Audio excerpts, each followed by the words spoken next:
good morning, everyone.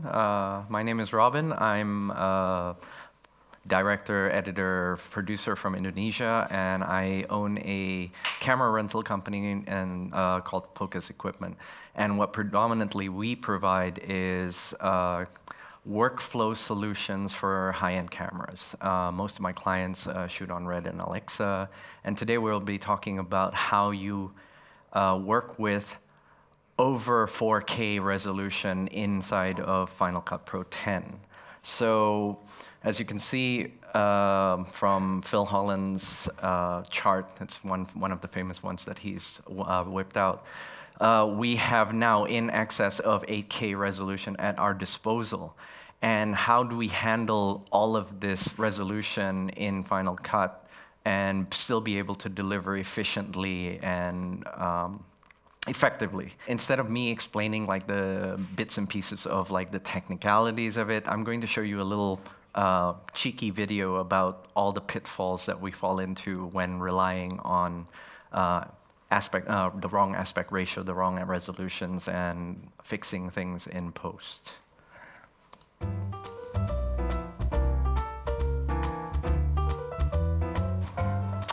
Kayaknya ada yang salah deh. Salah bagaimana maksudnya? Iya, jadi kelihatan sempit aja gitu. Lu lihat dong, framingnya udah oke dong. Iya, tapi kan kita nontonnya di TV 16:9. Terus gimana dong? Kalau udah gini? Coba ya Pak, gue lihat. Nah, benar nggak? Enak, jadi kelihatan lebih luas gitu. Tapi sekarang framing gua jadi nggak benar. Mending coba lu framing lagi. Tuh, lebih sinematik kan sekarang? Ya enggak lah, kalau kayak gini gimana okenya. Lihat dong, kepala gua nggak ada nih. Kalau kayak gini gua bisa jadi body double yang Joe Taslim. Tapi kan gantengan gua.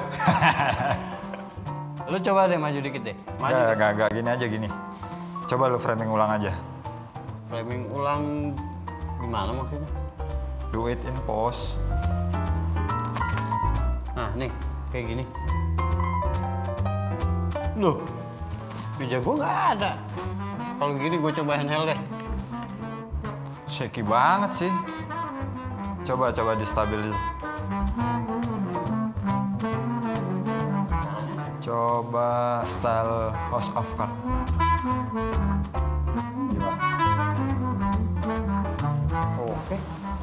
Oke, keren nih. Kalau kayak gini kita nggak bisa tayang di bioskop. Lah terus tayang di mana dong?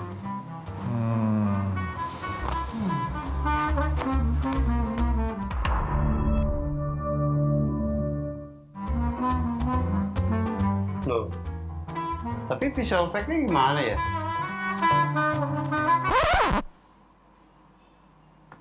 Wow. So what you just saw was basically all the pitfalls that we usually run into if we think after the fact about our aspect ratio and our resolution. What we actually did for this production is shoot at 6K, targeting for a 4K delivery. So really what we're doing is effectively using every pixel as effectively as possible to deliver a true 4K delivery. And by having a larger negative, per se, if we're still thinking like film, we have a buffer tolerance for stabilization, for reframing in post, and still retain our 4K resolution. And so how do we work with this in Final Cut Pro? Well, basically, you decide the resolution before you shoot, obviously. So when we shot that particular story, we used 5K HD setting on the camera, and it was a 16:9 aspect ratio, and our timeline resolution is where we crop into 4K. So I'm going to give you a quick demo on that. So this is my 5K footage, as you can see up there. That's 5K. And I'm going to make a new project. Let me make a new project right here. And I'm going to use the custom settings, go to 4K, and go to the 4K 2304. I'm not using UHD.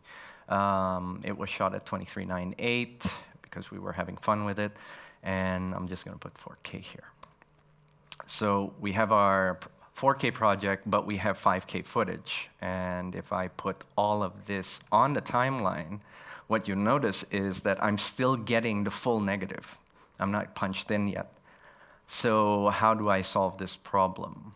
Usually what happens by default, Final Cut Pro 10 takes all media and puts spatial conform under fit.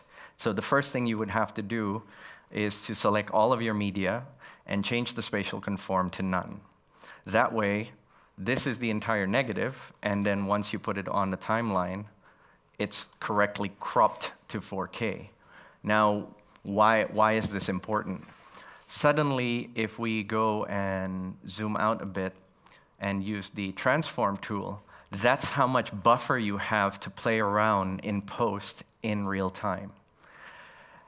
So this is the added benefit if you have an operator fault and you want to reframe and not worry about zooming in or losing quality. You won't have that problem when you use Overscan media, like using the red at higher resolution. Also, this is how much you can play around with. That's a lot of space. So but the biggest problem that we have using red footage is obviously we need the horsepower, we need the storage, and I personally don't recommend that. In one of my case studies that we've done for a feature film, red raw equates to 44, the average film that we've supported totals up to between 30 to 44 terabytes of raw data. Now, it's very difficult for us to be carrying around that sort of media and have redundant storage. It adds up cost-wise. So what we've done is we've worked out a formula whereby we transcode all the media not in Final Cut Pro, and we have to calculate it to compensate also for the buffer, right? And what we can do is basically pare down 44 terabytes to 2.5 terabytes if you're working with 720p, or 4.5 terabytes if you want to work with a 1080p timeline. So how do we get there? Well, this is where it gets a little bit mathematical.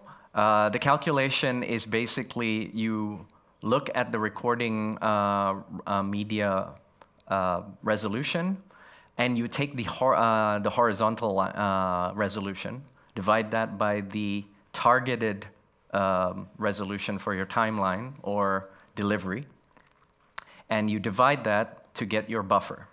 So you get here, because it's 5568 by 4096, we get 39.5.